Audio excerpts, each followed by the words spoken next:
All right. Hello and welcome to the Not My Job pod. I am your host, Emily Gant, and today I am with my lovely friend, Sydney Berendse, who I just realized I've never had to say her last name out loud before in my entire life. So it was really embarrassing before this call to have to ask and double check how to pronounce it.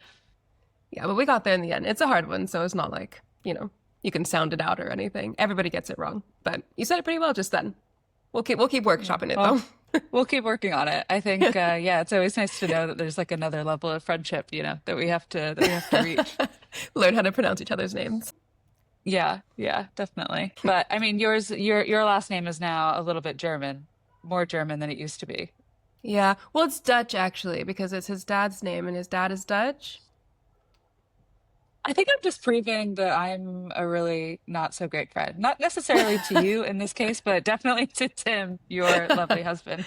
Yeah, I mean it's okay. He doesn't talk about he doesn't talk about his dad much. It's just like typical like dad. Fair. Dads are kind of like quiet and weird, a bit aloof generally in the world, right? Mm-hmm. So I think his dad kind of fits into that. So you may not have heard much about him, but he is a Dutch man who has been living in Germany forever, and he sounds really German. You would think that he was German if you met him. So it's okay. I feel like I knew all of these things, but at the same time, I'm like, yeah, I don't know. Always, You always don't learning, always you growing. don't think about That's Tim's dad in your free time. yeah. I think it'd be weirder if I did. Yeah, Yeah, it would definitely be weirder.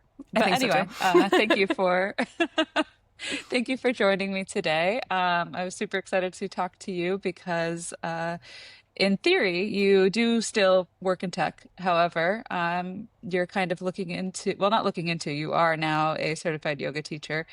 But yeah, I want to dive a bit more into your yoga teaching. And you had mentioned that you wanted to turn it into something that is kind of a full-time career and sort of what your ideas of what that looks like. So first, I'll hand it over to you if you want to introduce yourself. Yeah, my name's Sydney. I've been working in marketing for the last like 5 or so years, but I recently became a yoga teacher. I did my 200-hour teacher training in, I don't know, from November to March, something like that. It was a 6-month training. So it's definitely super recent still because it's July. So I've only been a yoga teacher for about 3, 4 months. Is that the right math? I think so. Yeah. Something like that. Yeah, so it's still really, really fresh. I'm not necessarily the most experienced yoga teacher, but I've definitely had some experiences in the last few months. So happy to share what I know so far. And then maybe if the pod is still going in a few years and I'm more experienced, we can do it again. And maybe I'll have more insights to share with you. I like that you are so optimistic about how long this podcast is going to go. I feel like in my head, I've committed to 10 episodes. But Oh, yeah, I look forward to, we'll say, in a few years, going back and looking into your career in yoga. I've committed to 10 years of this podcast and I expect to be on it at least once per season. Okay, okay. I can handle that. That sounds good. So, how did you first though get into yoga? Because I mean, I've been to a few yoga classes, but it's definitely not like I've thought to myself, oh yeah, I want to go on a retreat or become a teacher or yeah, kind of how did you even decide to do that with your free time? I don't really know. I remember the first yoga class I took, I was probably 16 or 17, like still in high school. And it was at my local gym. It was very much like a bunch of old ladies and then me, teenage me. And I remember really liking it. I was a dancer growing up. So from like the age of like 3 to 17, like I was always dancing and I was a cheerleader. So I think there's like a dancer to yoga or like Pilates even like practitioner or teacher pipeline that like is really it's so evident. I always know when I see one like someone who was a dancer before who now teaches yoga or teaches Pilates because like it's just a natural progression I think because you're kind of using the same skills, the same parts of your body and yeah, kind of like reliving your childhood interests, I guess. So yeah, I think I always had like an interest in it, but then I kind of moved away from it and during the pandemic I had nothing to do. So I was exercising like crazy and I needed something to do like fitness wise or sorry, recovery wise. And I was living at my parents' house. And so I had nothing but time on my hands. And I started doing some yoga videos. And that was really the beginning of what I consider now my yoga journey, if you will, doing like different YouTube videos of different styles of yoga. It started out like more restorative and yeah, has progressed throughout the years. But I think in the last like 2 or 3 years when I started having interest in becoming a teacher, like I have friends who are yoga teachers and I've always seen it as just a really cool and fun thing to do. Yeah, that's what prompted me signing up for the training. I think maybe in the last 2 years is when I was like really seriously thinking about it, but it's a financial commitment, so I never could actually make that commitment until recently. Shout out to my 9 to 5 for paying me more money. And so, yeah, I finally pulled the trigger and did the training. I guess that's like a really interesting call out because you think of yoga. Yoga is, I think, uniquely one of the sports that, well, I don't know if we can, I don't know, would you call it a sport? I guess before I No, continue. no, No, I a wouldn't call it a practice. sport. Yeah, it's a practice. Okay. But it is Yeah. something that you can adopt or learn about like with many free resources online. And so it's interesting that kind of to in order to teach it, it makes sense. Like you should, have a certification, but is there sort of a standardized certification process or was it insanely expensive to the point of like what if you didn't have money? Is yoga still accessible? Wow, all really good questions. That last question, I feel like we could talk about for like 1,000 years probably. But yeah, there are so many free resources online, like, and that's obviously where I started with like just YouTube videos, and everyone posts things about yoga. You can learn on your own, and once you have that base level of knowledge, you can practice without any guidance. But when it comes to becoming a teacher, you have to have a certified training that's or training that's certified by the Yoga Alliance, which is like an association that just says that this training is actually I don't know what's the word, certifiable.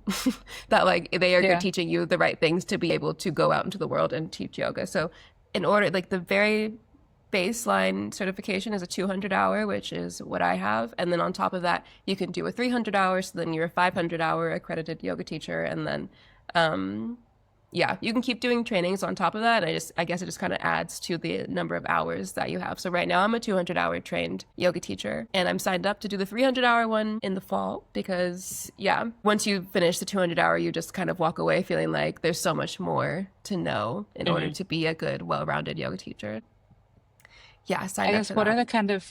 what are the things that you focus on? Or I guess what when you left that 200-hour training course, what were you thinking to yourself as far as like what avenues you wanted to go down or what you wanted to learn more about? Was it more like, about body positioning or is it about like connection? Like what's kind of Yeah, in the my idea between them? experience, like I really wanted to learn more about anatomy. I feel like we're doing something where we're telling people what to do with their body, how to move their body. And while you get like a baseline, like a foundational anatomy lesson in the 200-hour training, it left me feeling like I still didn't know enough to safely teach classes without, to be able and be able to tell people not how to hurt or how to not hurt their bodies, and like there's so many injuries and that's a whole lesson in the 200-hour training as well as like these are the common types of injuries and the list just goes on and on and on, and it can come from something so simple like doing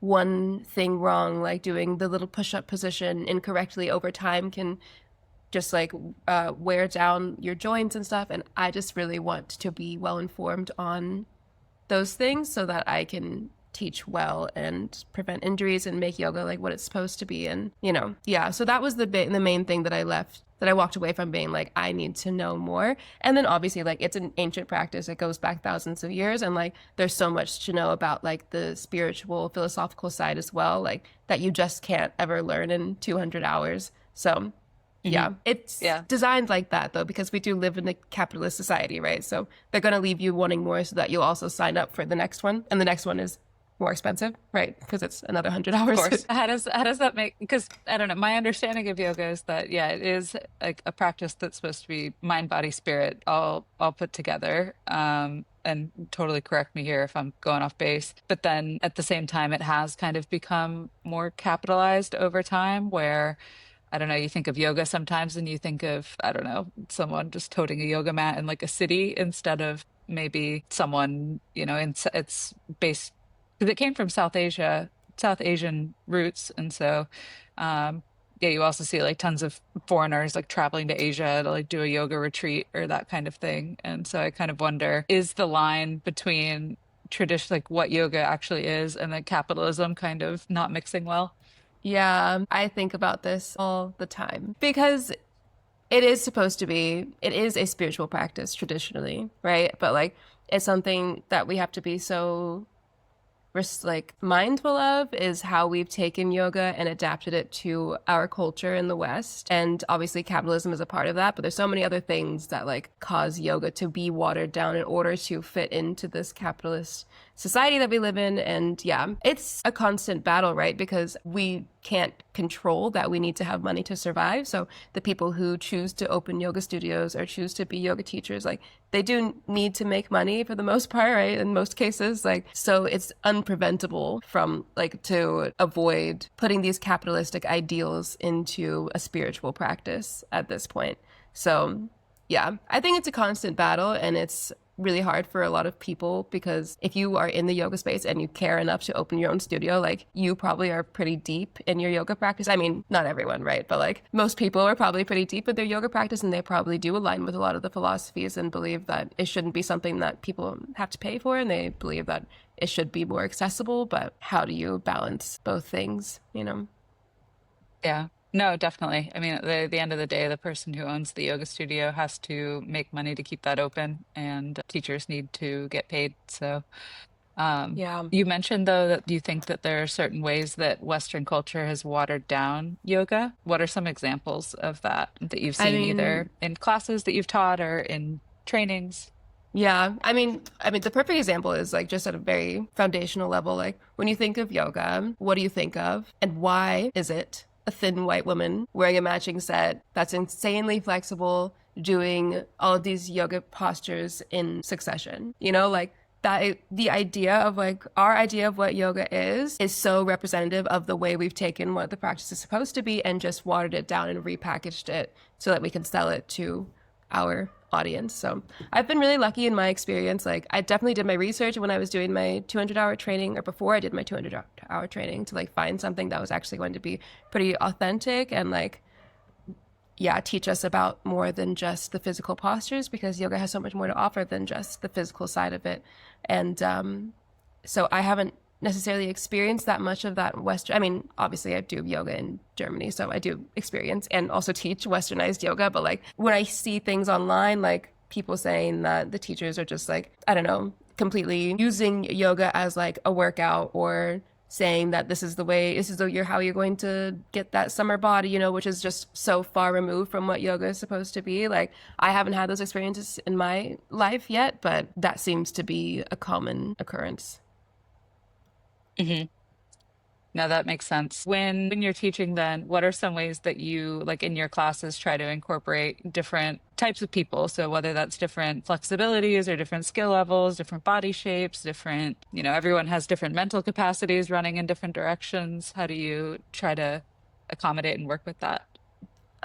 Yeah, that's something that I also think about and worry about constantly as I'm teaching a class. I'm like, is everybody in this room okay? Like, is everybody having a good time? Does everybody hate me? Like, that's really how I Oh, feel sometimes when no. I'm teaching classes. Today, even I had a class, I taught a lunchtime flow, and a pregnant woman came in, and I was like, oh no, because I had a pretty intense class planned, like something where we were going to do a lot of like standing, stretching, like have a strap around our foot and pull it towards our face, you know? And I was like, she's not going to be able to do that. I talked to her and she was 32 weeks pregnant. And I was like, yeah, that's not going to Wow. work. So on the spot, I was like, okay, I'm going to have to calm this down, like make it a little bit more accessible. And I think that's something that I have to remember. And especially as a new yoga teacher, like I think, you know, I want to teach classes that I would actually want to take.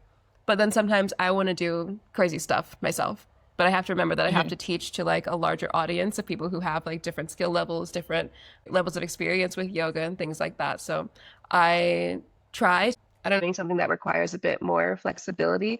I think right now I'm just at a point where like I'm Mhm. becoming more flexible in my body. And so I forget that some things require more flexibility to do. So I have to remember to be like, oh, and now's a chance to use your blocks, or now you can do this option instead. So I try to be really mindful of that, but obviously I'm only human, so I can't always make the right say the right thing. But Yeah. yeah. that's how I'm trying I to think that's navigate true of that like every at the profession or moment, just everything inclusive we of like the do. I mean, physical if you're stuff. yeah, like for instance, I was asking someone like junior from me to like fix something in an Excel sheet, and she was looking at me like that's like how like, and to me it was something that was just going to be super like fast and easy, and then I realized it was like, oh well, she hasn't probably queried this like 17,000 times, and this is going to take her a little bit longer, and okay, we need to sit down and like figure out, you didn't like in the way that you're now super flexible, you didn't, well, maybe you did start out that way because you did the dancer to yoga switcheroo. So, Yeah, that's definitely true. They say, I saw something that said that if you are doing things that require flexibility from the age of like 3 to 5 years old or something, don't quote me on this, but like it said something about like if you get this baseline of flexibility when you're really young, then you're set for the rest of your life on flexibility. Like you're not going to be able to like get your leg to your head for your mhm, whole life, but like you will be more flexible than like people who don't do that. And so I think that I had that. So I have like a good level of flexibility, even if I'm not actively working on it, but it's yeah. still something that like And grows then and do you have to changes make like depending on like adaptations my for, activity I'm level. But always, this yeah. sounds, I know the idea behind yoga is you're supposed to be like sitting there and not looking at other people and how they're doing. But obviously I'm like, am I doing okay compared to everybody else around me? Which means that makes me a bad person and that's fine. But yeah, usually I just, the men I feel like are not very flexible. And I'm like, well, at least, I've got genetics on my side for this one. Yes.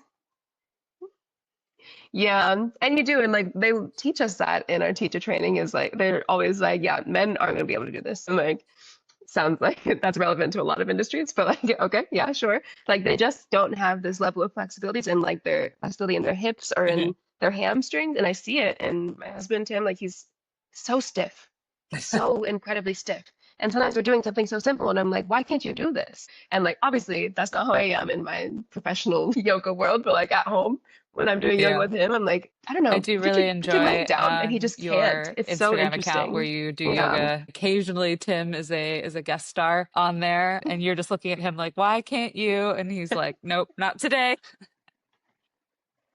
Yeah.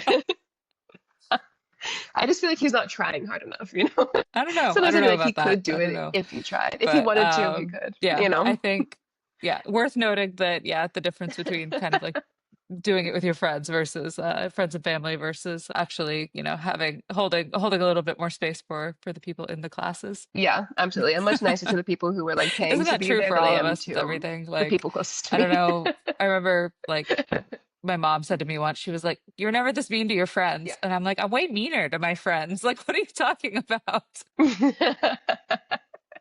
Hmm. Yeah, Hmm. I'm the same. I'm the meanest to the people that I love the most, you know? Yeah, because I'm like, I have notes for you so that your life can No, be you better. don't have to because yeah, there's a I'm not rapport going to that's say been them built nicely up over because I time. don't have So to. yeah.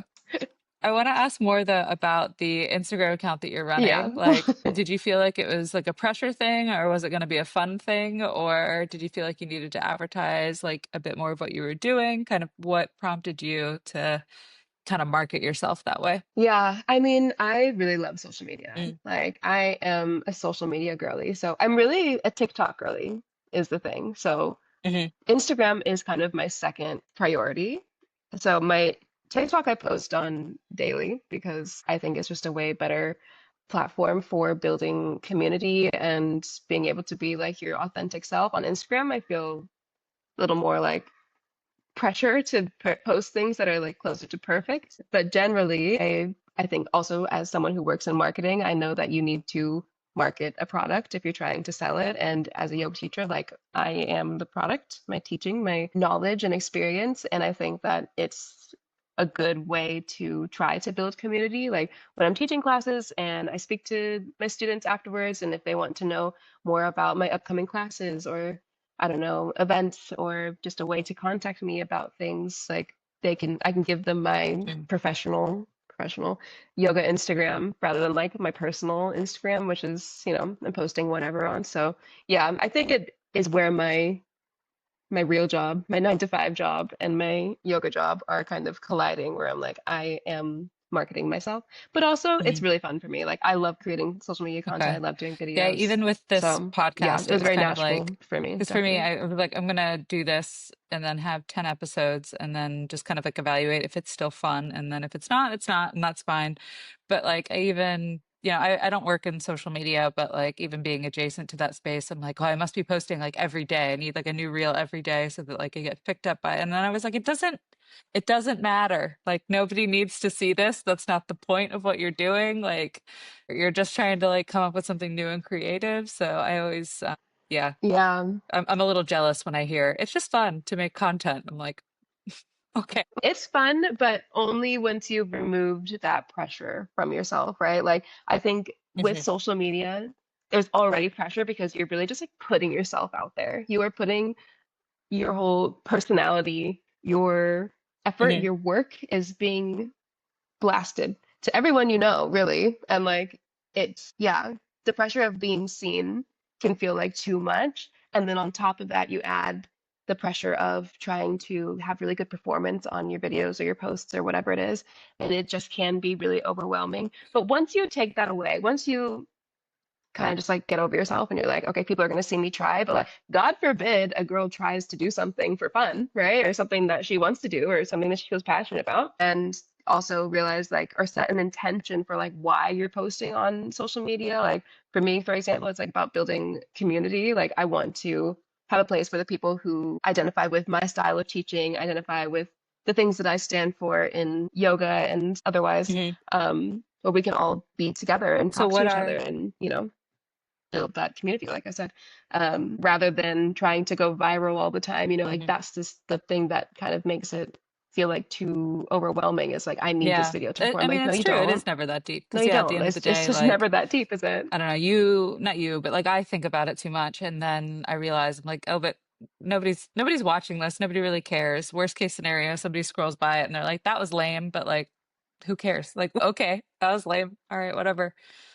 But you mentioned that Yeah. just in general, Yeah, you kind of exactly. wanted to create a sense of community with like people who identify with your teaching style.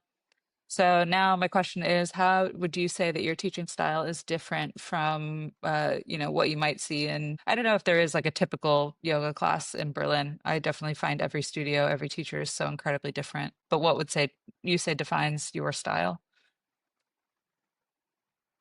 Yeah. I think I'm still finding that, like I've just become a yoga teacher, really, and I think like anything, your style and your preferences are going to grow and evolve over time. Right now, I teach mostly like vinyasa based classes, which I enjoy, but I also enjoy kind of like a more restorative yoga. So I kind of try to integrate both of those things into one class because I want everyone to walk away feeling like they really did something, feeling stretched and open and maybe like a little bit stronger even. And then I want to also have that aspect of relaxation, time to like self-reflect. I always begin my classes with pranayama, which is like breath work, some kind of breathing exercise because yoga is nothing without breath and with like some kind of meditation. I also recently did a sound healing training, so I've been incorporating sound like elements of sound, so using like Tibetan singing bowls or the chimes at the end of class, which for me is like my dream class. I hope other people in my class think that, but yeah, so that's what my style currently looks Mhm. like. But yeah, And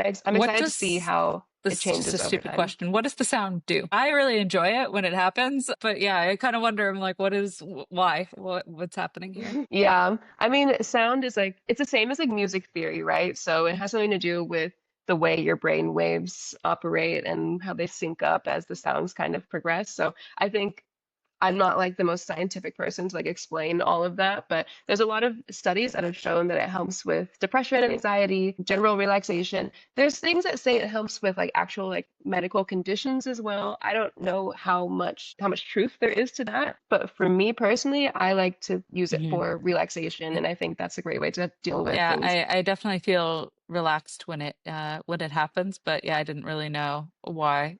Yeah. I mean, that's a lot of things, right? Like, how does a computer work? I I don't could go know, back in time and but then I'm you're like, using no, I'm from it. the future. They're like, prove it. I'm like, well, I can't because I can't do literally anything. I don't even think I could like, yeah, couldn't build a fire, couldn't, much less a Can't light bulb. explain Like, there's anything. no, Damn, how far back Yeah. are we going in Um, time? no, but I really do. I think about that quite often. Like if you sorry, I'm going on a segue real fast. If you were transported back 200 years ago, you can choose the place. Yes, What do you do to make money? Like you just have to like the whole idea is you have to live there for like a year, and if you make it a whole year, then you get transported back to your life. Emily, I'd have to be a prostitute. Like, there is nothing else. There's literally nothing else I would know how to do 200 years ago. I have a fake job. I have a computer job where I tippy tap. I don't even leave my house to do my job. I don't even know what to do if I lost this job. What do I do if I didn't have my laptop? Let alone go back 200 years where there aren't even laptops. Where do you go? What do you do? What would you do? Not to like rain on your parade, but why wouldn't you like go be a nun for a year? It seems a lot less dangerous That way to spend sounds a year not as fun. if you have to. Okay. Yeah, less Yeah. dangerous, but more religious, I think. Okay. Yeah. I mean, And danger I'm and not, religion, I choose one and the same. danger over religion for sure. Yeah, Yeah. I don't know. true. I guess that's a good question then. So I don't as you know. They're get all kind of bad, deeper aren't into they? yoga, though, how do you differentiate between spirituality and religion? Like, how are they? Because they are different. They are different. I don't consider myself a religious person. I like grew up in the church, but I, Hmm. as an adult, lean more atheist, I suppose. I always feel like wrong saying that. I don't know if you also feel like this as an American, like saying the word atheist almost feels like saying you're a Satanist or Yeah. something, right? Like it just feels like really dirty and bad for some reason. I think that's Um, the agnostic but to yeah, atheist pipeline I'm atheist that leaning, let's is say. regularly happening in American culture. It's like I can't really come out Yeah, and say it's like you're coming out of a closet or something, and you're like, yeah, I don't really believe in God, but I don't want to say that, so I'm gonna say I'm an agnostic. And then yeah. 2 years later, it's like, yeah,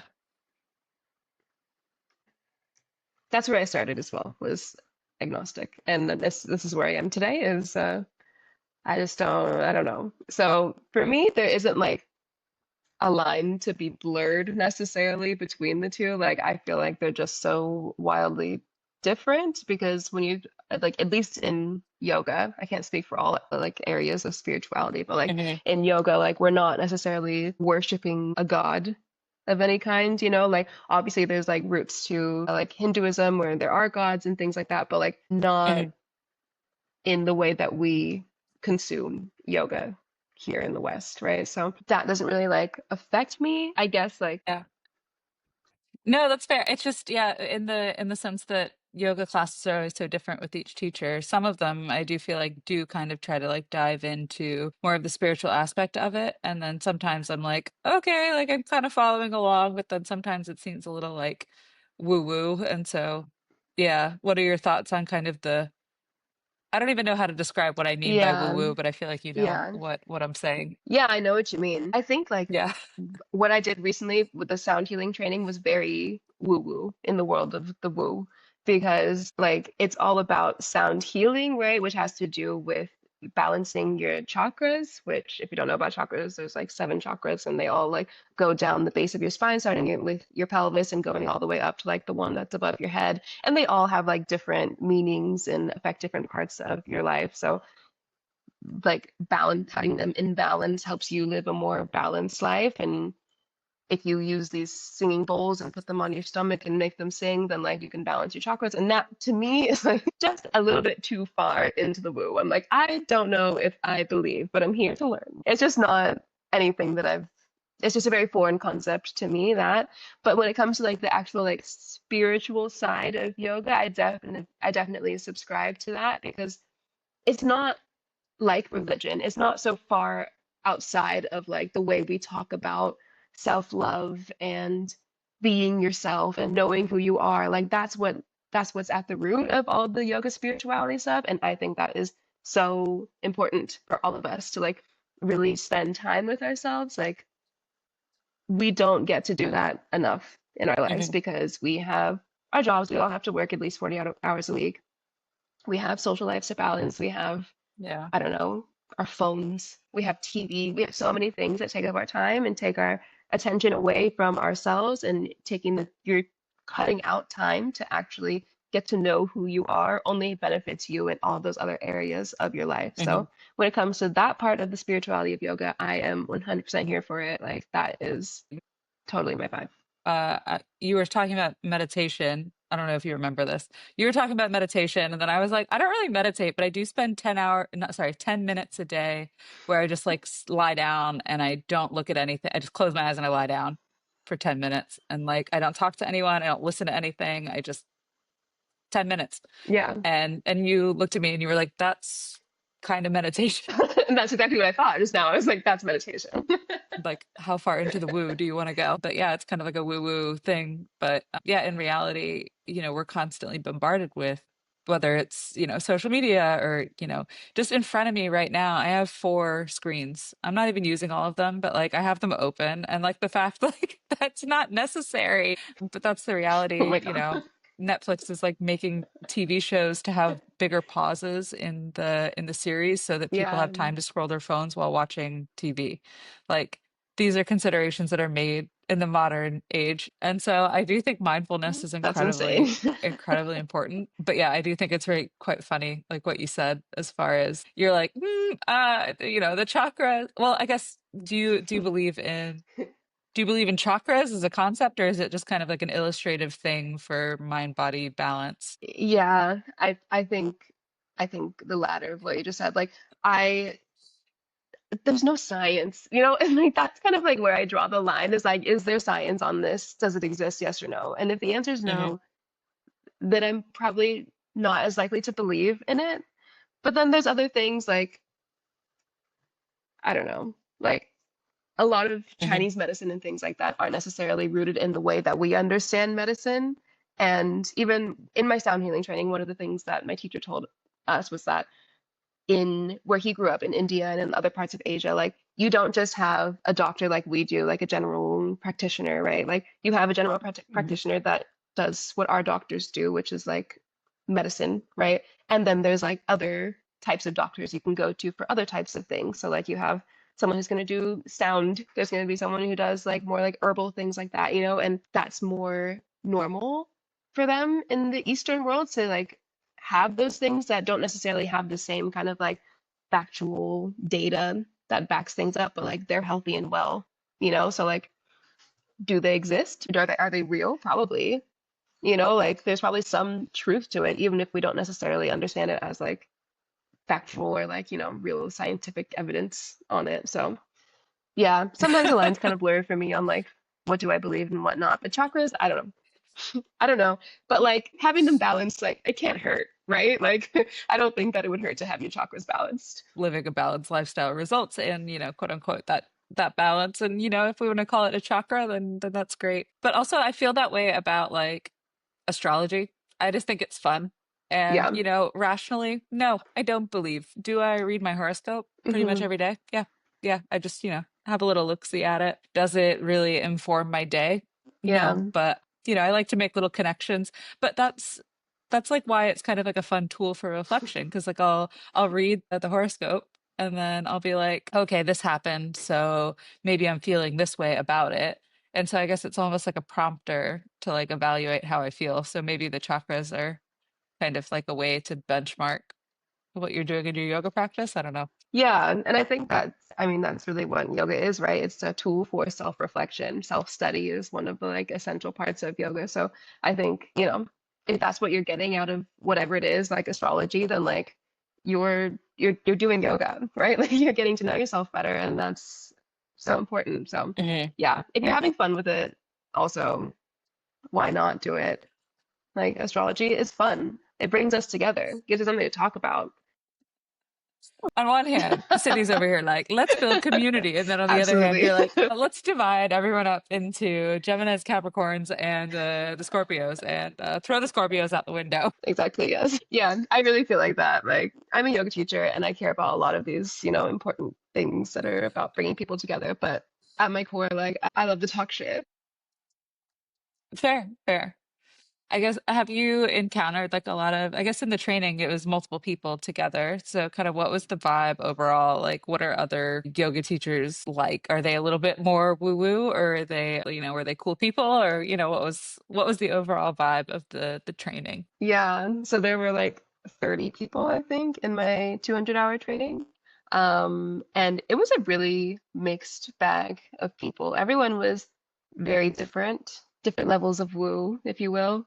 Um, a lot of woo woo was going on. There was one woman on the first day who told me that she loves to go into nature and hug trees, like a literal tree hugger, and I was like, I love that for you. I love that you have that, like that's really Mhm. great. It's not what I'm doing in my personal life, but that sounds really nice for you. What else? I did feel like very different from a lot of the people in the training in a way.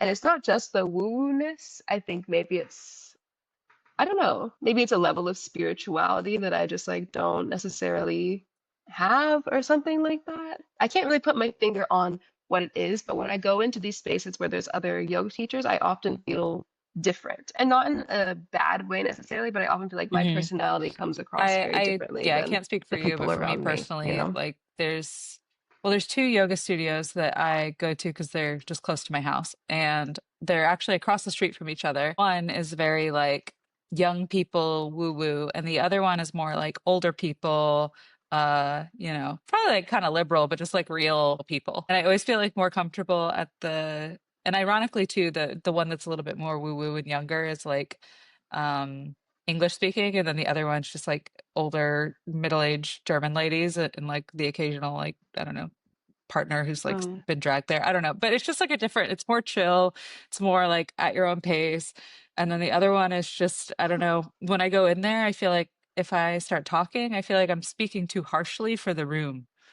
Like I feel like I feel like I'm too abrupt and like I don't know how to describe it. Like I'm just too like intent. Like I'm not soft enough to be.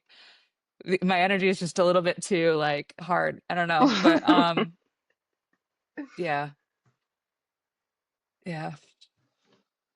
Yeah, So sometimes I'm like trying to I can see dial it. that. Yeah, trying to dial it back, but I don't know how. So Yeah, I think, yeah, I mean, yeah. You go into some yoga spaces and you feel like I need to walk on tiptoes. I need to be so quiet. No one even needs to know that I'm here, you know? And that is mhm. not what my classes are like. Or like, I don't want people to feel like that in my classes. I want to have fun. I think life is nothing if we are not having fun in every single part of it. Like even in the most mundane things, we should be enjoying ourselves. We should find joy in these things. And so I try to bring that into the classes that I teach. I want to create an environment where people can feel like they can be themselves, express themselves however they please. Um, but yeah, that's not the vibe everywhere you go, for sure. But you were a yoga student as well for, years. How do you navigate sort of situations where, I don't know, maybe the class is a bit more like woo woo or cliche or like toxically positive or that kind of thing? Like, how do you feel like as now that you're teaching and you go in as a student, are you kind of like, or what's the vibe? Really? Yeah. Becoming a teacher has ruined going to yoga classes for me. Like, I will never experience going to a yoga class in the same way as I did before. Like, I still love it. I go to multiple classes a week, in my neighborhood, but like, I experience it in such a different way than I once did because I'm being so critical of the teacher and of the studio. And also, with this in mind that like I would like to own my own studio one day, I'm constantly taking notes about like what is good and what is not, like what I take from this and what I wouldn't. And so that's like sometimes annoying to go into studios and not be able to just like chill a little bit. Or like if the teacher says like one thing that's weird to me, then I'm like thinking about that. Well, why did she say that? What did she mean by that? And like, what would I say differently, And that's not so nice all the time. But mostly I've had good experiences. I mean, obviously there's teachers that are just like, it's not their calling, and like that's okay. That's okay. Some people just Yeah. enjoy teaching yoga. That doesn't mean that they're necessarily good at teaching yoga, right? So, yeah, I try to also just like give everyone a little bit of grace, as I hope people give me, because I am super new still, and I know that I say weird shit in class. I say weird shit. Like the other day I said something like breathe into your toe or something like that. You know, like I'm I'm just saying I'm up there saying whatever for 45 minutes to an hour. And I hope that no one walks away thinking like That. yeah, I have a yoga teacher voice for sure. Like Okay. it switches from like my normal talking voice to like my yoga teacher voice as soon as the class starts. And like I try to make it not so annoying. I don't want to be an Mhm. annoying yoga teacher. I want to be myself teaching yoga. I think that's the vibe that I don't, that's my whole goal of like this year is I was like, I want to be myself in the workplace. And yeah, of course, there's certain levels of like professionalism that you have to adhere to, or like certain, you can't be like, as a yoga teacher, there's certain levels of like, things you can do, but like you can still be yourself in different contexts. And I think I don't know, that's the hardest thing to figure out how to do as we get older. I find that that's something that's really hard to do because on one hand, it's like you spend years figuring out, who am I, which might change in like another 5 to 10 years. I could look back on this and think, who was she? But you get to a certain point where you're like, I know myself, and then it just, I don't know, you're trying to bring that person into different spaces. Yeah, I think that's exactly what I'm experiencing right now. Is like I know who I am. I know what I'm like in my personal life, when I'm with my friends, when I'm with my husband, whatever. Mhm. How do I like keep that same level of authenticity and bring it to my yoga classes while also like doing what I'm there to do and giving people what they expect. You know, I don't want to be like to myself and not Mhm. yoga teacher enough so that people walk away thinking like, Yeah. what was that? You know? So it's a balance that Is there you have to any find. yoga cliche that you just absolutely love? Like whether that's something you say in class or something you do or something, I don't know. Is there? Probably. I probably say a or it lot could of be a cliche cliche thing you things hate. throughout I the feel like class. it's easier sometimes to come up with Um, cliches that you don't like. That works too. You're naturally a hater, so I yeah, feel like you should you're answer it naturally a this way. hater.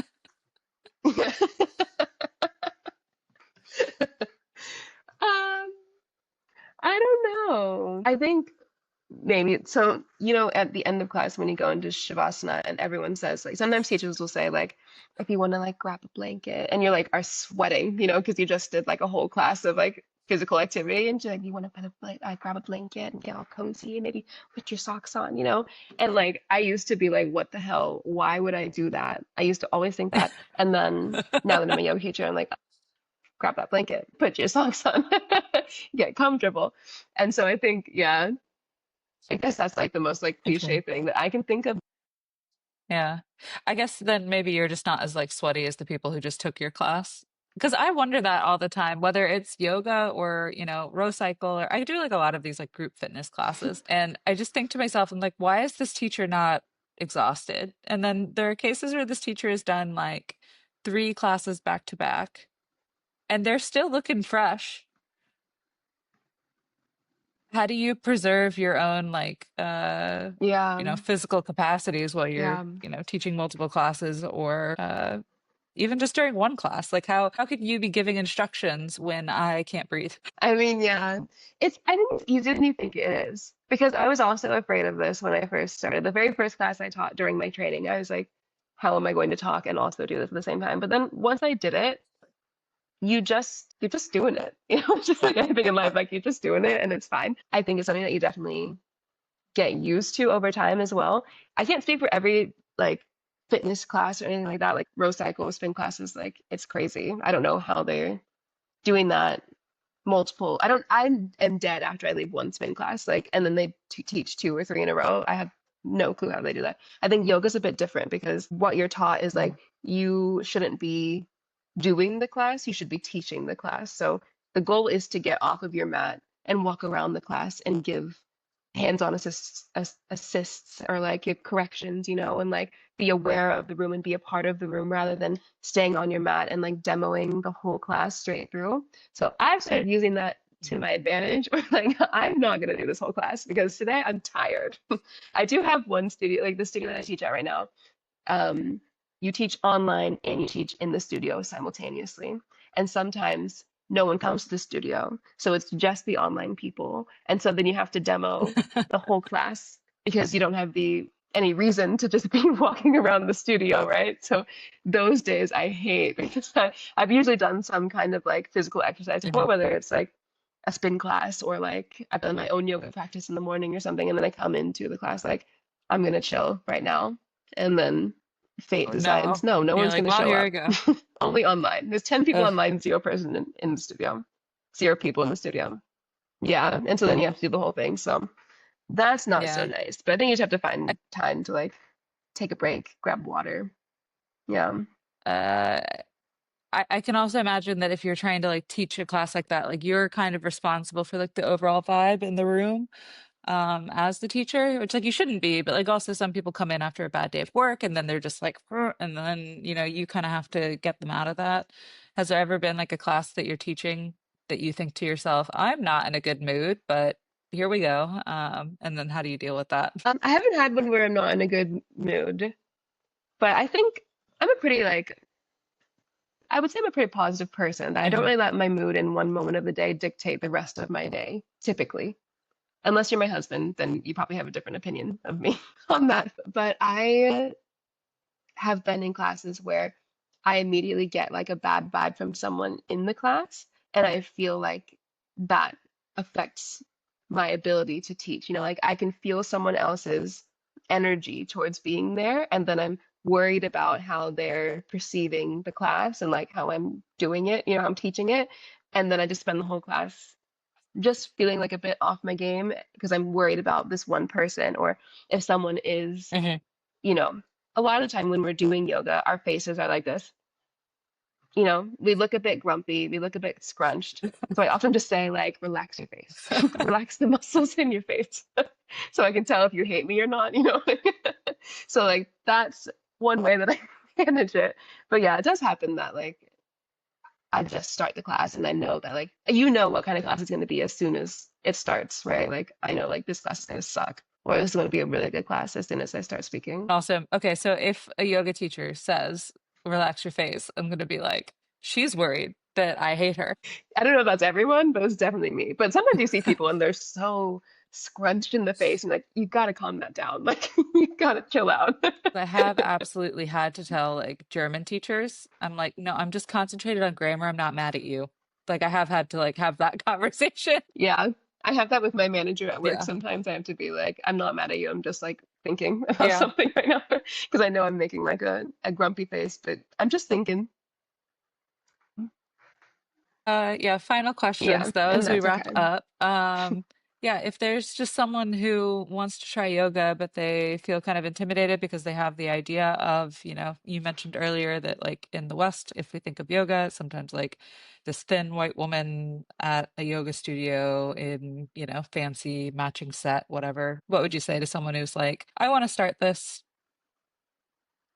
but I don't fit that mold? Yeah, I think that's like a lot of people's experience being afraid to do yoga because of who we think does yoga and like what you're supposed to look like and what you're supposed to be able to do. I would say forget everything that you think yoga is and just try it because it's not at the end of the day like yoga isn't about the physical postures. It's not about being able to touch your toes. It's about being able or not even being able but making the choice to dedicate to getting to know yourself better, using yoga as a tool to self-reflect, to clear your mind, to, yeah, just focus on getting to know yourself better and, yeah, forget all of the physical stuff. It's just Hmm. so That's really good unimportant. advice. And then I guess on that vein, though, if you were trying it for the first time, make sure that you're like booking in with a teacher or a yoga studio that also prioritizes like the non-physical aspect of it. Yeah. Yeah, also that, yeah, don't go to like a yoga with weights class maybe for like your first yoga class because is that really I yoga? honestly Probably had not. never tried a yin yoga class until I was in Berlin, and then a friend she always went to yoga, and I was like, man, she's so sporty. And then she was like, no, it's yin. And so I started going, and I was like, this is amazing. Like, Yeah, yin yoga is so amazing, actually. I went to a yin and sound class last weekend. So you like get into the posture that you're gonna hold for a long time, and then she starts playing the bowls or like the gong.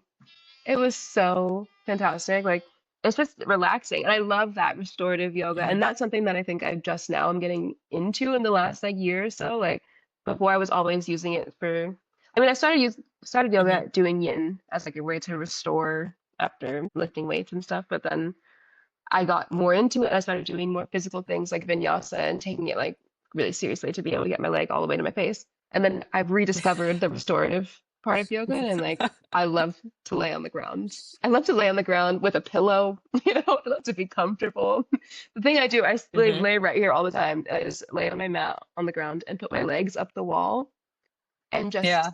No, that be. is. And it is amazing. That is my favorite thing to do.